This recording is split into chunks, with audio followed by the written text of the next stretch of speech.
रामपुर गांव में एक कारखाना था जो अचानक बंद होने के कारण गांव में खलबली फैल गई थी। क्या आप लोगों को पता चला कि वो कारखाना क्यों बंद हो गया है अचानक से? कारखाने की वजह से बहुत दिक्कत हो रही है। क्या हुआ है ऐसा कारखाने में जो ऐसे बंद हो गया? हाँ, देखो ना, ये कारखाना जब से बंद हुआ है तब से गांव में बिजली भी नहीं आ रही है। बहुत ही अजीब बात हो रही है। तुम लोगों ने कुछ सुना?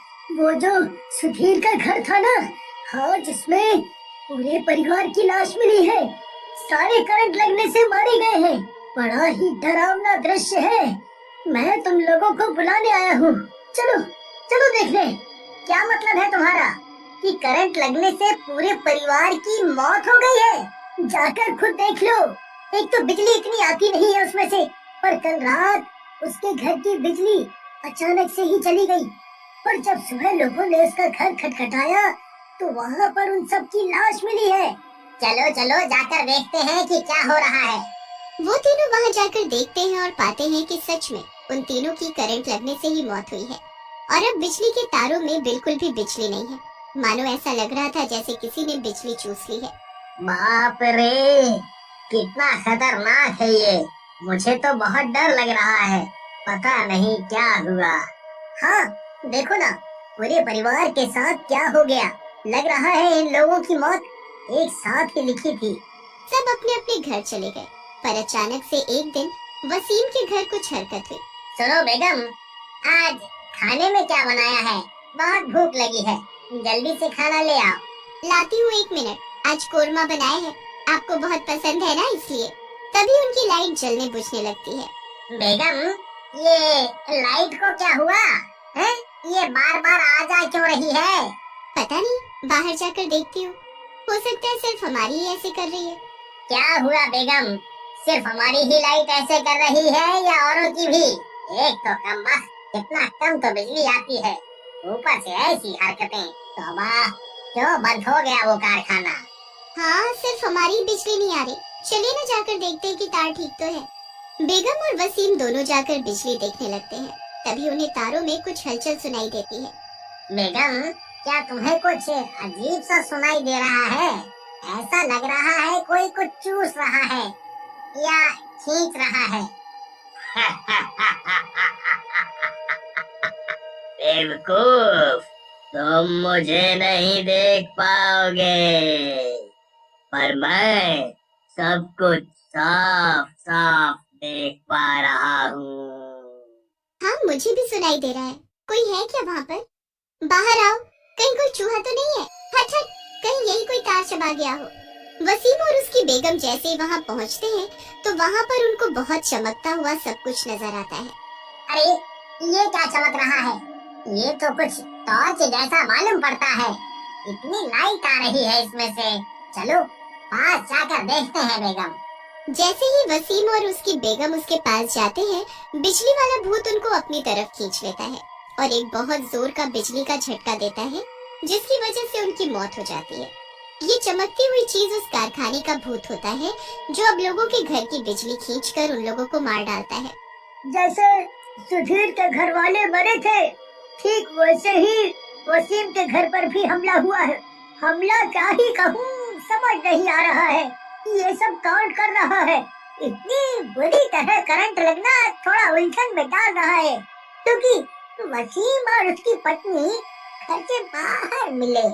इसका मतलब है घर की बिजली से कुछ नहीं हुआ, बल्कि बाहर किसी बिजली से हुआ। लेकिन बाहर इतनी तेज बिजली का झटका कैसे लग सकता है? हमारे तो गांव में भी बिजली कम ही आती है।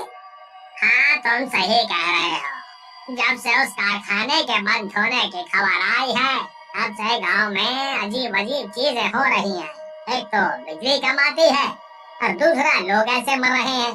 कुछ तो कारण होगा ही। राम जाने क्या बात है और क्या नहीं।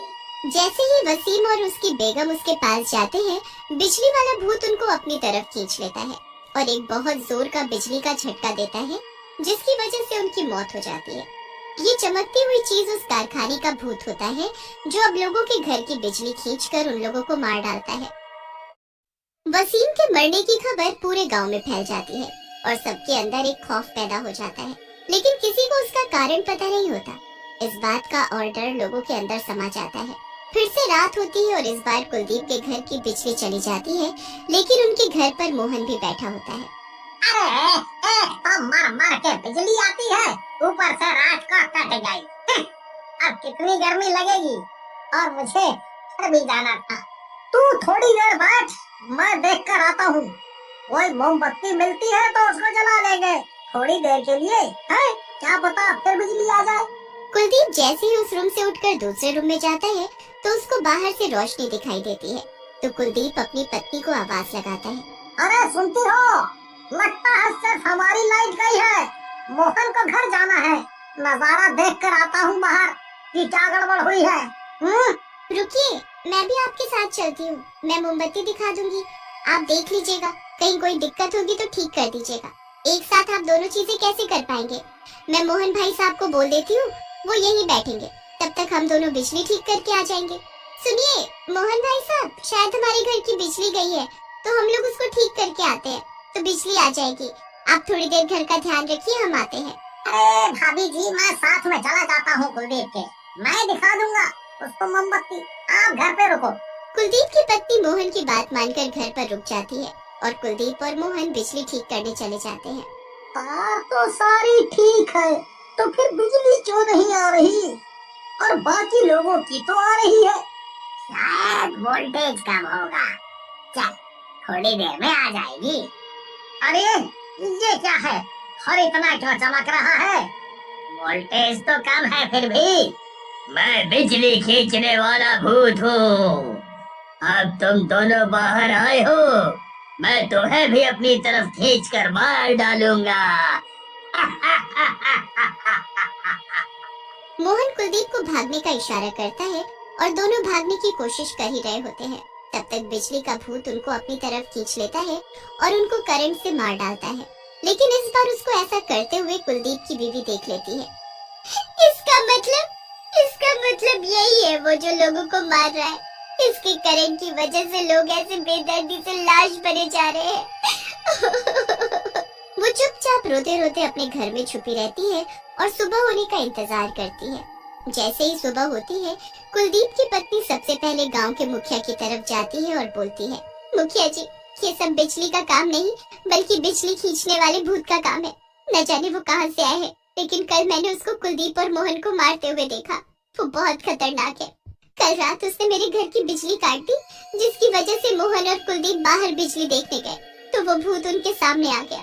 उन लोगों ने भागने की कोशिश तो की, लेकिन उसने उनको अपनी तरफ खींच लिया, जिससे करंट लगने से उनकी मौत हो गई। शायद वो कारखाने वाला भूत होगा, जिसकी मौत कारखाने के बिजली खराब होने से हो गई थी। हाँ, उसी की वजह ही से तो कारखाना बंद हुआ था। शायद वही लोगों को ऐसी मौत देखकर खुश हो रहा है। हाँ, अगर वो कोई बिजली वाला भूत है तो हम उसे कैसे रोक सकते हैं? हम उसका कुछ नहीं बिगाड़ सकते।